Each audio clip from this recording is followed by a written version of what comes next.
Well, so we can start. Good evening, everyone. I would like to welcome you all, guys, for Informatics 1A. So my name is, I will be taking you through my name. My name is Tino, right? My name is Tino. So I would like to welcome you guys for Informatics 1A throughout this semester. I hope we are going to have a good, wonderful time together. May you please confirm if I can hear me clearly? I hope all you can hear me. So for the sake of others who are not in here, for the sake of others who are not in here, we are going to do a recording so that they can maybe watch later. Others are busy traveling from work. They are not yet settled, so we're going to do a recording. All right. Welcome to Informatics 1A. So what are we going to do today? Today, just I'm not going to take much of your time, maybe 30 minutes or so. Then we close this session. So what we'll be doing is we'll be meeting each and every Tuesday, right? That's where we are going to meet. We're going to meet each and every Tuesday at 7 p.m. Probably at 7 p.m. each and every Tuesday. That's when we are going to meet each and every week. Then we do our discussion, right? So how are we going to conduct our lessons? Like I said, we're going to meet each and every Tuesday, 7 p.m. Then we discuss into detail the basics, right? Starting from the foundation, from what is computer programming. Then we move on to algorithms. We move on to creating our first Our first program. Using what? Using Java. There are so many programming language that we can use, but for the sake of this module, we're going to focus more on what? On Java programming language, right? Then after creating our first programming language, we're going to learn more on what? On creating other different programs, maybe calculations, using loops, decision making under Java, and also creating our own methods, right? So that's how we're going to do our program. So we're going to touch each and every section into much detail. Then during this lesson, computer programming is specifically It's specifically practical. We need to put hands on. It's not only theory. Maybe the first section, the foundation. That's where we are going to have more on on foundation, on theoretical part.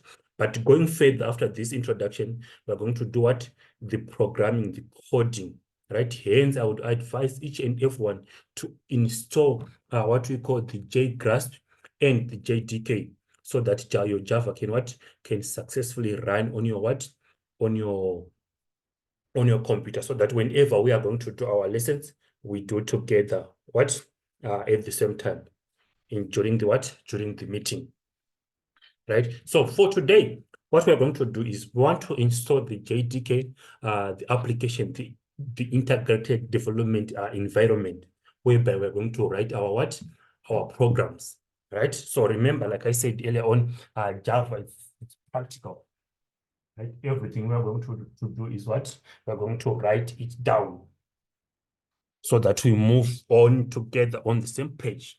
So again, how I'm going to conduct our lesson, I would encourage each and everyone, guys, to participate. If you have questions, I would advise you not to wait up until the end of this semester, but there and there, don't hesitate to ask questions, so that you can have maybe a collaborative environment, so that we can communicate, so that I don't sound like a pastor who is preaching. So that's my first advice to you guys, to say let's collaborate, let's work together. All right, so for today, let's just do a what? A definition to define some key points before we do the installation of of the environment where we are going to do our programming, where we are going to write our programs. So first we want to ask this question: what is computer programming? So in simple terms, computer programming is process of creating or writing instructions, what we call a code or a program that a computer can understand, right, and execute to perform specific tasks or solve problems, right? So basically what we computer programming is, we are using a computer, right, to execute, to solve certain problems on our behalf, right? So remember, the world that we are living, everything has been computerized. Everything is going digital. So at some point, as humans, we get tired, we get frustrated, we work with emotions. Hence, people in manufacturing, in all sectors of work environment, they are employing computer programming. They are employing machines that are computers which are programmed that can work 24 hours 7 on our absence. Hence, they use what we call a computer. So they are solving specific problems. So to solve that problem, you need to create instructions that the computer can understand. Then it will perform the task on our behalf, right? So that's basically what computer program. So computer program, it involves a certain things. It involves writing, testing, debugging, maintaining sequence of those instructions, typically a programming language, to achieve desired outcomes. Like I said earlier on, the world that we are living into right now, there's a lot of machine which are with machine language, artificial intelligence, everything, sensors. Those sensors, they were programmed. There are certain instructions which are written on those sensors so that they can perform monotonous work, any kind of work on behalf of human being, so that human being can focus maybe on other certain activities that may be required thinking, whilst computer do the repetitive work. So those computers, they write what we call instructions on our behalf so that they can be executed repetitively, achieving specific goals, right? So we are solving a problem, then we use a computer program, creating those instructions on our behalf, then they can be executed at any given time. Right. So what is a computer code or a program, right? So basically, like I said earlier, we use programs to interact with computers. Remember, a computer doesn't understand as humans what we say up until we write a program to say, this program interact with this computer so that I can have a specific output. I can have specific results, right? So to write these programs, we use what we call a programming language, right?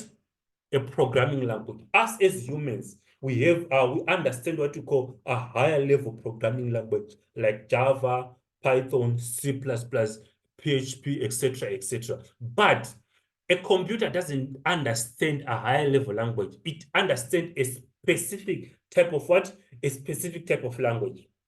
Right? So programming language serves as the medium through which programmers communicate with computers. Remember, we use this program to interact, right? To write these specific instructions to say, a computer, execute this problem. For instance, I'm going to use maybe a bank application. Let me say maybe a FNB application. What you simply do is you insert your password. It does everything. You search, then it filter. You want to check big balance, it does on your behalf, right? You don't necessarily need to go to the bank, queue, ask the manager, and so forth. So they've created a program to say, communicate with us, maybe on your computer, maybe on your phone. So those programs can run at any device, which is an operating system, maybe Windows, Android, Linux, etc., etc. Right? So we use programming language. So programming language now acts as a medium, right? So there's end user, us as human beings, then we write those specific instructions, that what we call a program, what we call a code, right? Then that code is converted into a certain language that a computer understands. Remember, a computer is just a machine, right? So now that our own language is being compiled, it's being assembled, or it's being changed into a machine language, then the machine understands its own specific language, which is called binary language, which constitutes zeros and ones. Then it understands, it translates now and give us a what? An output to say, okay, we have inquired about this. Maybe on a bank application, you have entered, you want to check your balance, etc., etc. You want to add maybe 5 plus 5. Then those 5 plus 5 that you enter as a human being, right? The computer now, it translates, it compiles, it changes conversion into what we call binary language. Then binary language, it gives us what? The output, right? So that's what we call what? Programming language, computer programming. It's all about the writing instructions. Then those instructions they are being translated into a computer machine language that computer can understand. Remember, we are dealing with what? With a machine that doesn't understand what we say, right? So a computer, like I said earlier on, a computer is just a machine. They do not understand human language. So programs are written in language that a computer can understand, which is a programming language, right? Like we said earlier on. So machine language, it's like a native language that can be understood by what? By only a computer. We have our native language here in South Africa.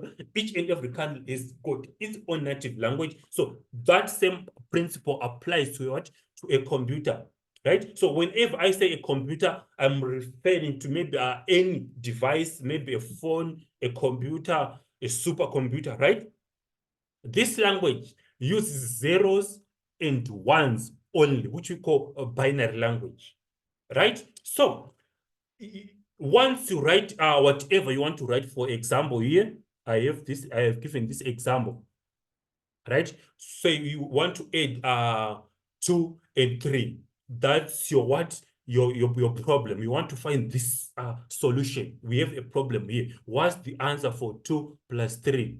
Right? So you say to add 2 and 3 and get the result. So this 2 and 3, this is being represented in what? In machine language, in binary language only. It's being translated. Whenever you say 2, add 2 and 3, it's being translated into these what? Into these zeros and ones, zeros and ones. So as you can see, for us human beings to write these zeros, ones, it's very difficult, right? One, it's very difficult to understand. That's why they are using programming languages like Java that we're going to learn into detail. That's why they are using those things. So we have a problem now here to say we want to add, right?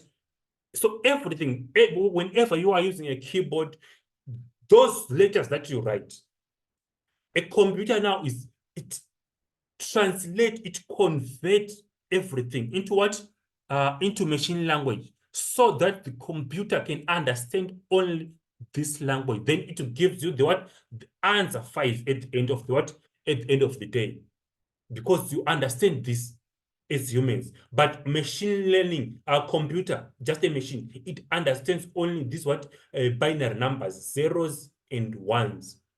Right? So hence it's difficult for us to what? To do all these things, to enter these things, to understand all these ones and different. And again, machine language, it's like dependent on what? On a machine, right? Maybe you have a machine which has another operating system, Linux, Apple, maybe Windows, Android.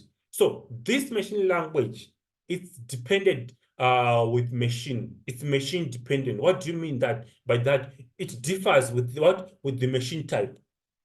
Right? So whenever you enter these numbers, these binaries, whenever you maybe want to solve a problem, it becomes difficult. Maybe you've put moved your program from another computer, then it gives you what? A totally different answer. Hence, they come up with what we call another language, programming language, which is called assembly language, right? This was programmed, this was developed to make what? To make programming much easier, right? So this again was machine dependent. It depends with type of the machine. If you are using a different type of machine, maybe a Windows or a Linux or Android, it gives you what? A certain type of answer which is different from other, right? So however, it was much readable. They introduced these keywords: add, sub, result. So say to add 2 and 3 and get the result, you simply write what are these numbers: add 2, comma 3, then result. They need to give you the what? The result. But however, these numbers, they were also being converted into what? Into binary, which is difficult to understand. They need to give what? The answer at the end of the day. So to solve all this, like I said earlier on, they introduced what we call high-level language or programming language of writing a computer of writing a program, which is easier for us humans to write and also to understand the high-level language, which is what a new generation of programming language, so that we can bypass to write all these things to say, okay, 2 in binary, then we end at this, then to say 3 in binary, then we end, then adds on its own, it has got what to be converted or to be assembled into this what? Into this binary language, so that the machine can understand. Then it works on our behalf, so that it gives us what? The output. Hence, they introduce what we call a high-level language. Right? What do you mean by high-level language? It's a new generation of programming language. That's where we have Java, we have Python, we have C++, all those things, right? So again, it's machine independent. Whenever you have a code, that's why maybe during your exams, right? You write your code. Remember, whenever you are going to write your exam, you write your code, then you submit it. The lecturer or the marker then uses or download your code and put it on his machine, right? And it should give you the same what? The same answer that you have what? That you get as a student. That's the concept of what? Machine independent. It doesn't depend on what? On machine. Unlike these other programming language, the assembly language and the binary language, which was dependent with the machine, right? If we're using this, by the virtue of maybe giving someone your code or share it, and they want to install it and run it on different machine, it will give the different answers. But now with this high-level language, it's independent. Instructions, whenever they use English keywords to say subtract, add, and so forth, like here, to say to add 2 and 3 and get the result, you simply write 2 plus 3. Then everything is being stored in what? In this result, and you get your what? Your answer 5. Right? Whenever you say, what's the result? Print the result, it will give the answer what? It will give the answer 5. Right? That's where the difference is with what? With the usual one that we already know the other programming languages, right? So that's all on what? On programming, or a brief background of what? Of programming in general, right? We write our specific instructions, then those instructions, we write them using a high-level language, which is called Java. For now, for this specific course, we are going to learn more into Java. Then that Java is being changed, right?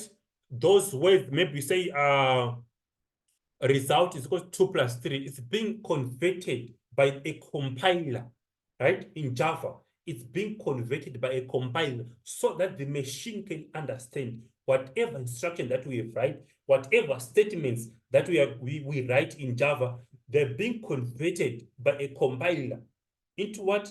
Into a machine language. Then that machine language, which constitutes zeros and ones, the machine now understands what you mean. Then it gives you the what? Output, the result. Right? So for us to write a program, for us to write a program, we need to follow a specific structure, what we call algorithm, right? Algorithm is a precise set of instruction or a rules designed to perform a specific task or solve a particular problem, sorry. So you have your problem. Let's say you want to a problem you want to cook let's say to make a cup of coffee, right? You follow a certain instructions. You follow some steps.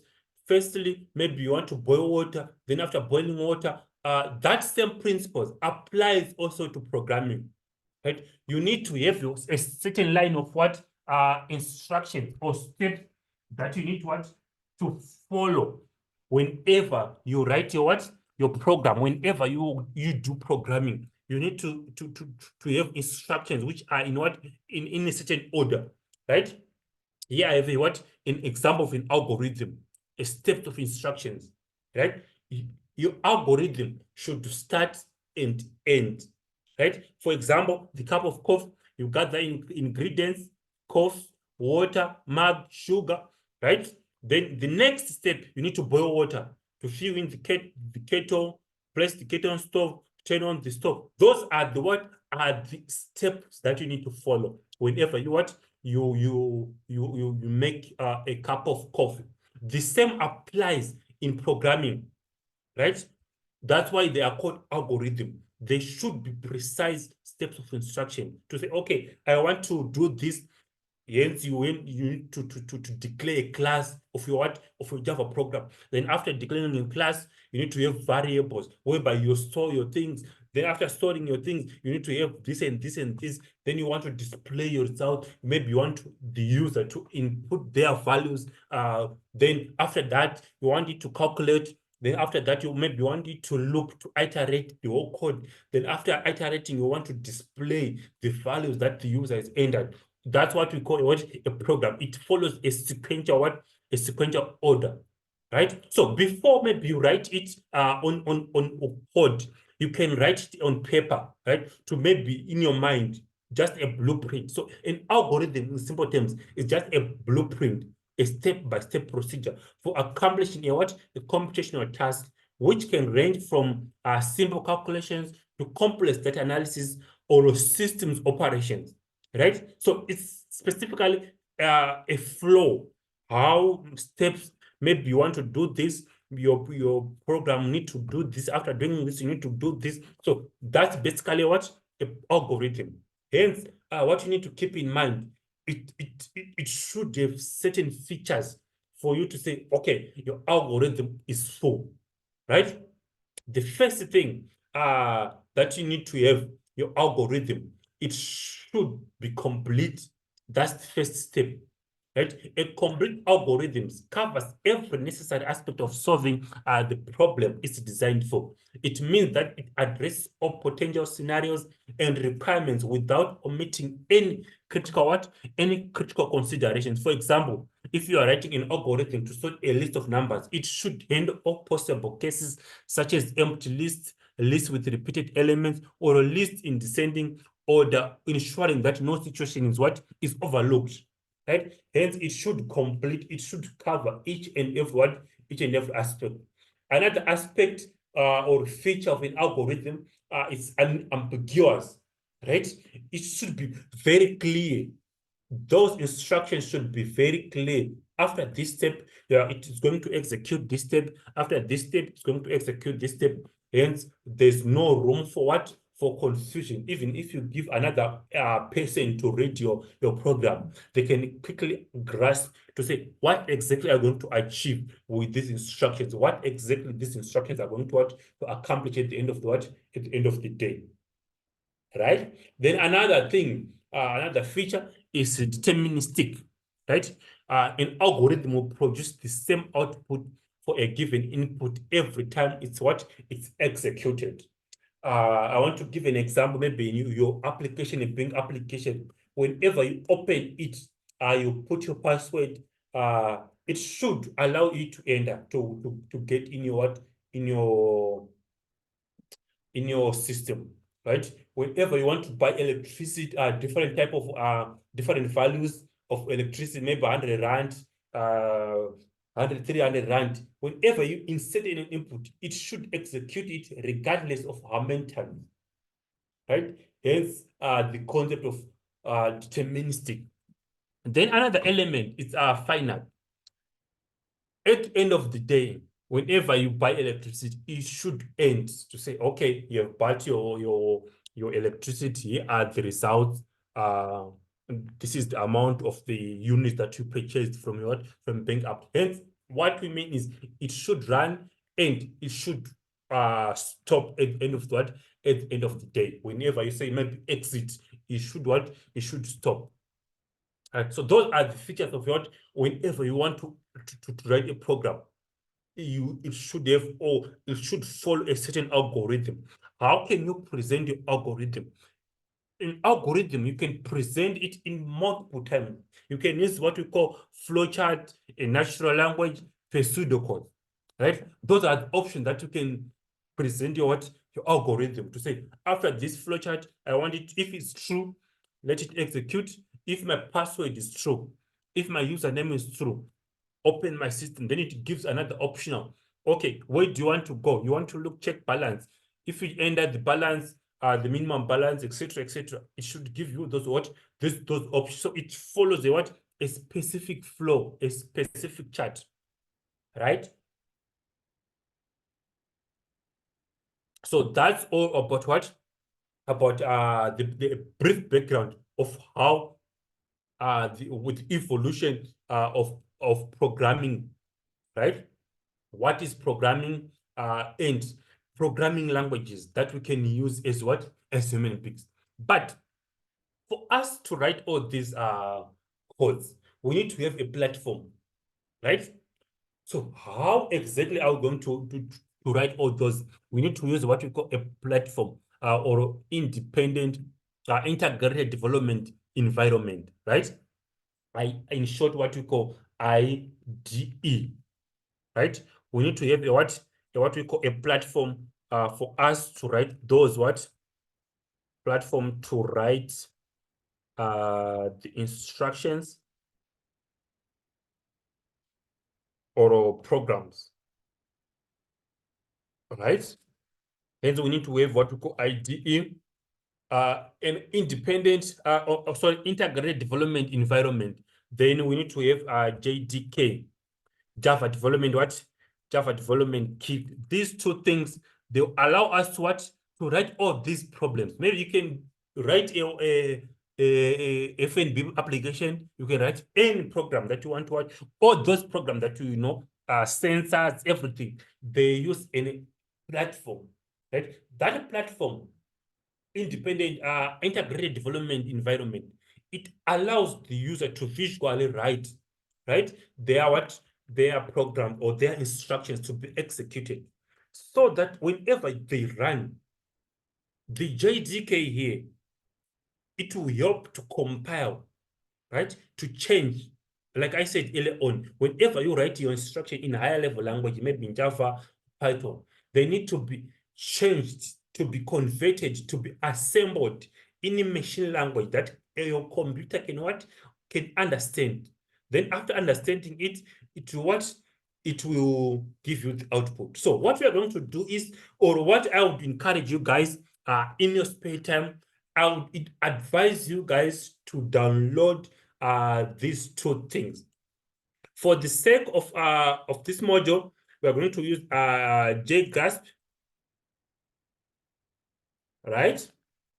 This one is very simple, the executable file. You just type JGrasp and you will download it from your from your browser. Let me open my browser here.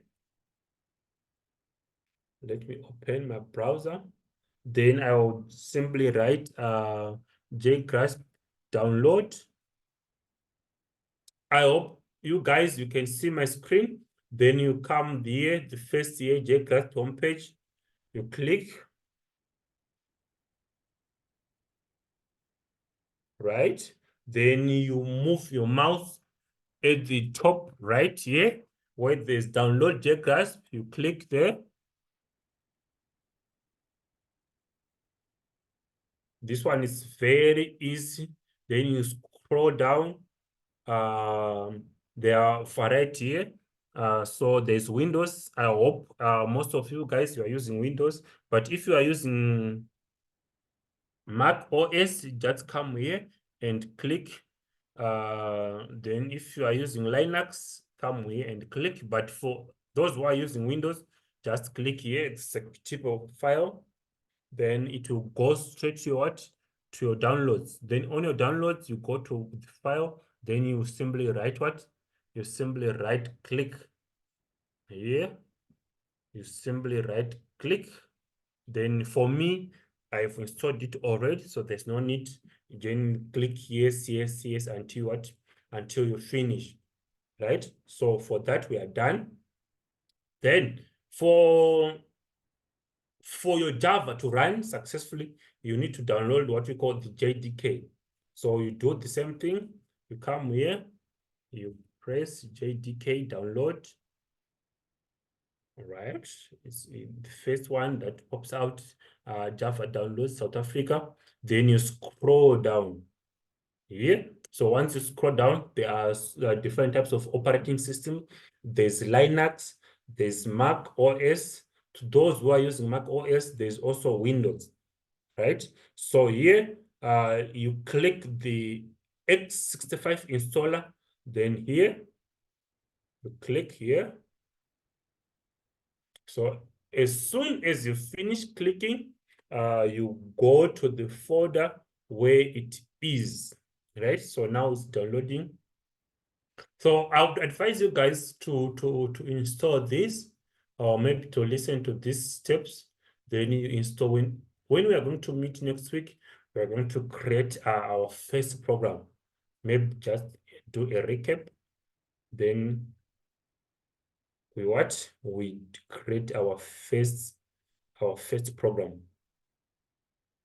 The version that you are going to install is what happens mostly is it detects the current version. So here there is a latest JDK 2.1.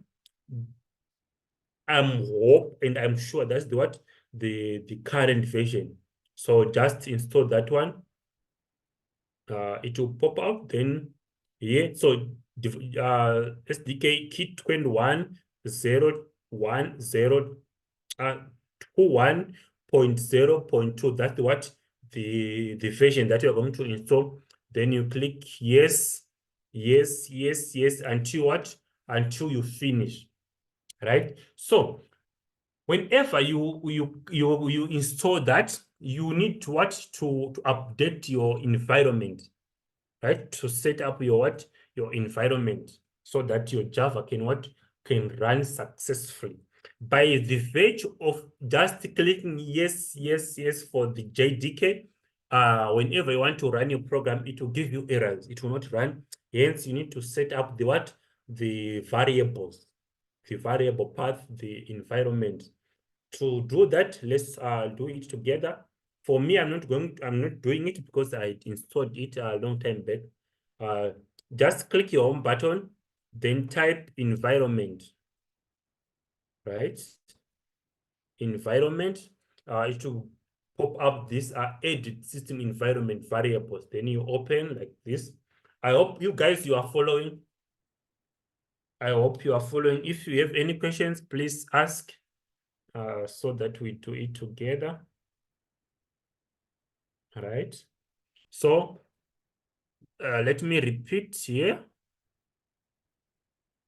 what I have done. So we need to install or to activate our JDK, right? You have just installed it, clicking yes, yes, yes up until you finish. That's good. That's the first phase.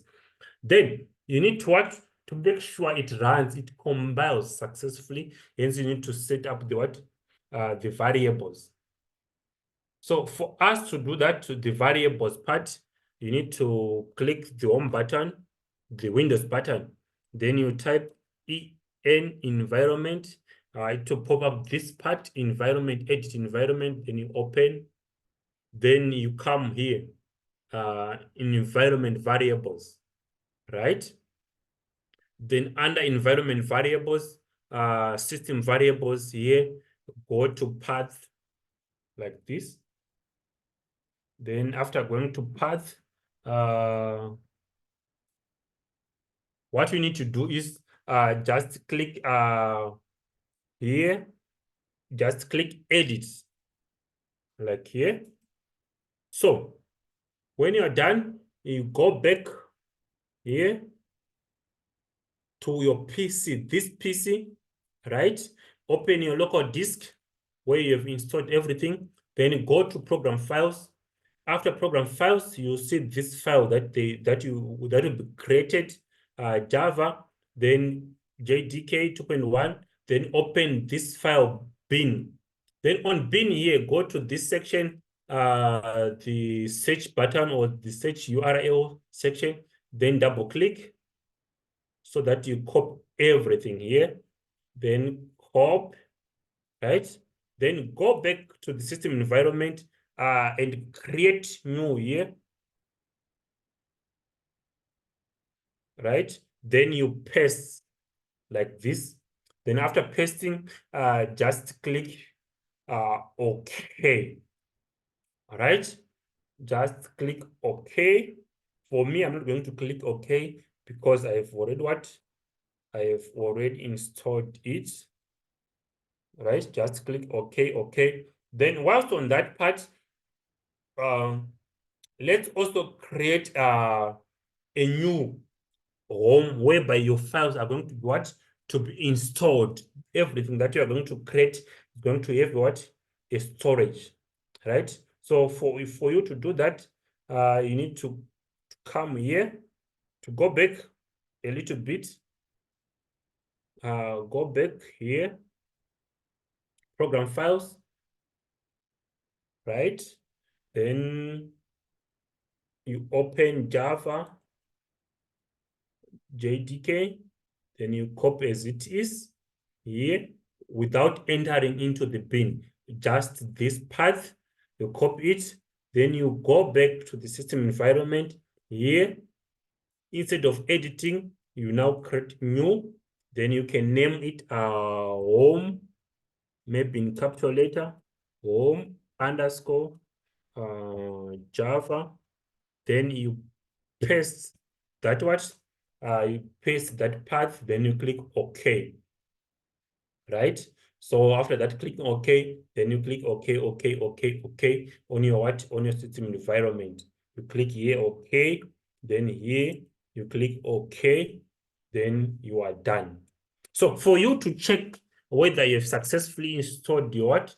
Your Java, you need to come here again, press the window button, then type CMD, then this will pop out.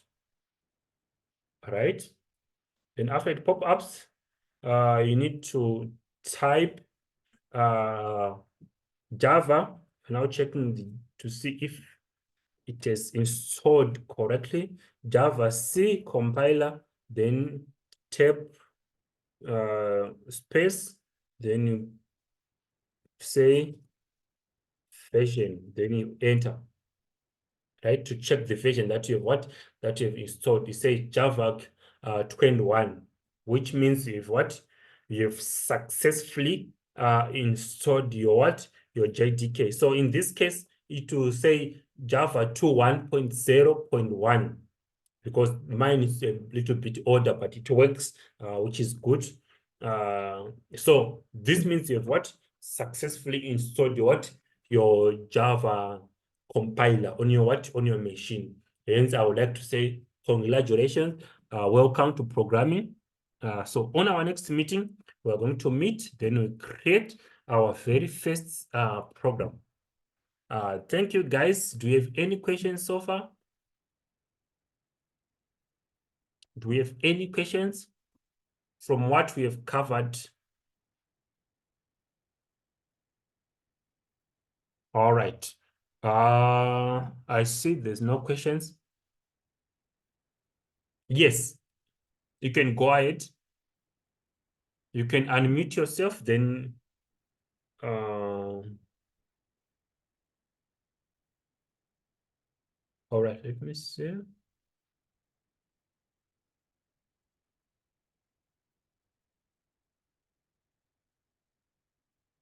On your screen, if you check very well, there's a sign with a mouse or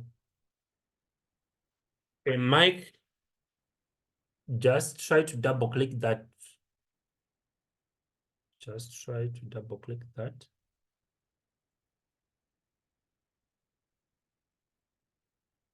Because here, you can speak from my end. I didn't mute anyone. Yeah. Now, finally, it managed to. Yes, you can say pick yes. So I've already installed Java, but I have an IDE, but I installed what's this IntelliJ.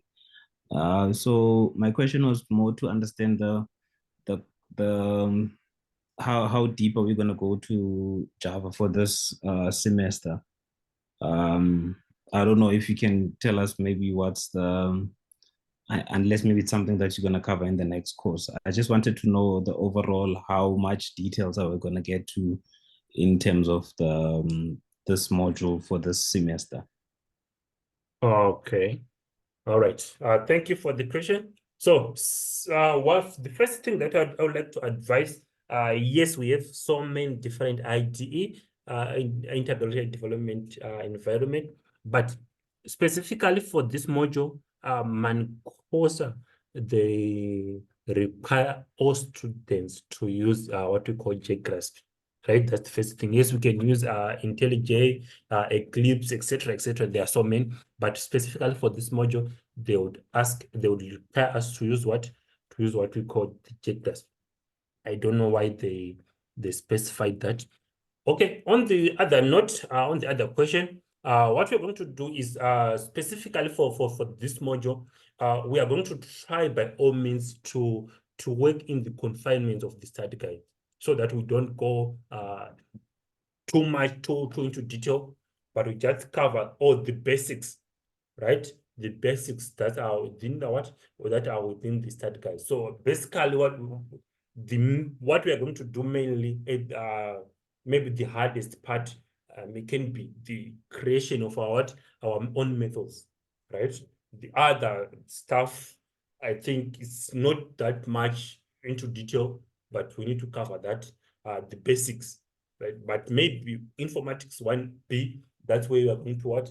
To do more into detail, whereby we are going to do object-oriented programming. But in this module, there's no object-oriented programming, because that's the heart of programming, object-oriented programming, which is being covered for what? Under informatics 1B. So for this course, we are going to maybe end at the end of, maybe let me open your start guides. Let me open your start guides. And let's see.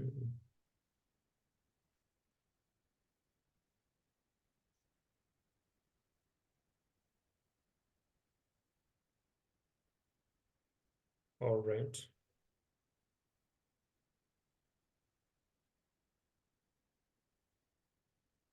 All right. So the methods that our maybe can be hard, but it's easier.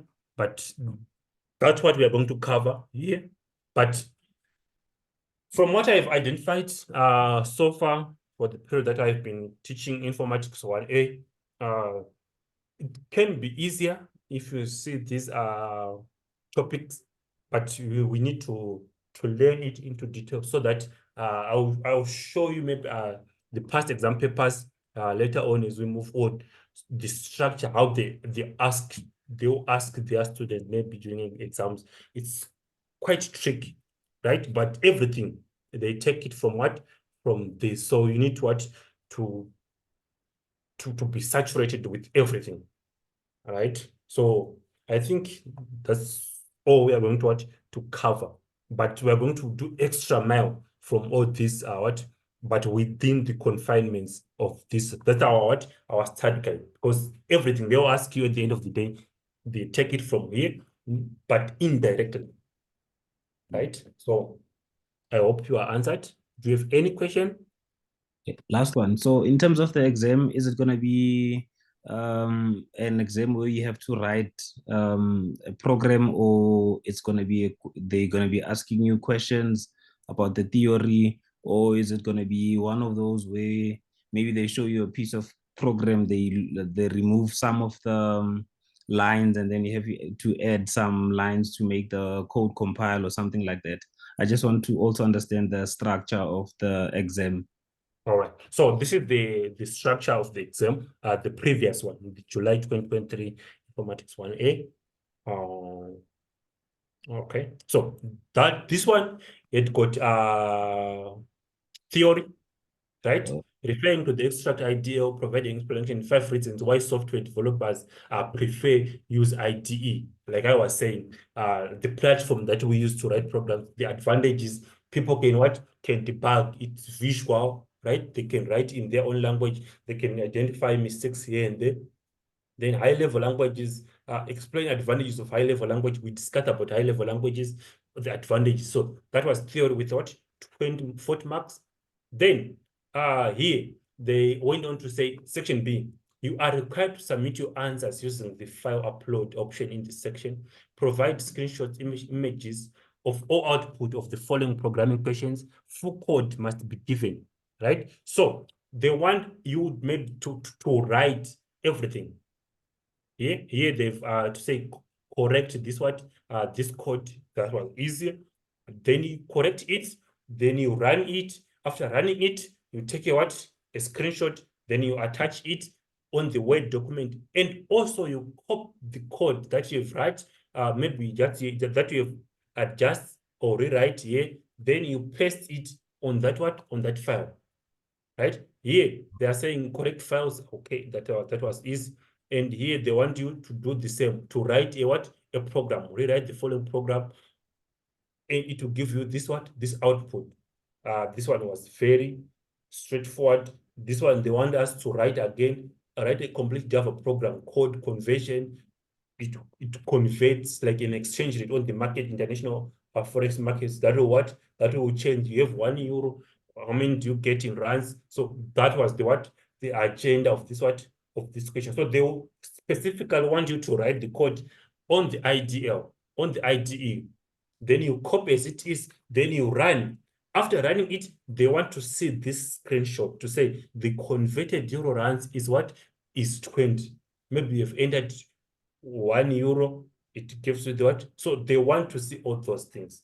That's the structure. Then another paper, I'll try to look for more past question papers. I think I have them here again. This was for January. This one was very tricky. Write an interactive Java program. So they want you to write.